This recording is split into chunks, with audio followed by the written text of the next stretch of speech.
அடே அடே சண்டை போடாதீங்க. ஏன்டா இப்படி பண்ணி தொலைகிறீங்க? ஃபுல் பண்ணி தரேன், வெயிட் பண்ணுங்கடா. டேய் வண்டி தாங்க ஃபுல்லா ஃபீல் பண்றா. பெட்ரோல் டேங்க் தானே ஃபுல் பண்ணணும்.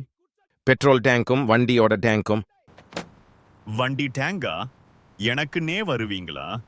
பெட்ரோல் டேங்க் மட்டும்தான் ஃபுல் பண்ணணும். வண்டி டேங்க் எல்லாம் ஃபில் பண்ணக்கூடாதுடா. அதெல்லாம் பார்த்துக்கலாம், வண்டி தாங்க ஃபுல்லா ஃபீல் பண்றா. டேய், இது என்ன உங்க அப்பன் வீட்டு பெட்ரோல் பங்காடா? அந்த பெட்ரோல் பங்க், இந்த பெட்ரோல் பங்கு எல்லாம் ஏன் பெட்ரோல் பங்க்டா. அவங்க அங்க பெட்ரோல் எடுத்துட்டு இருக்காங்கடா. அடே ஏன்டா இப்படி பண்றீங்க? இனிமே ஒருத்தனுக்கும் பெட்ரோல் கிடையாதுடா. நான் அந்த வேலையை விட்டு போறேன்டா.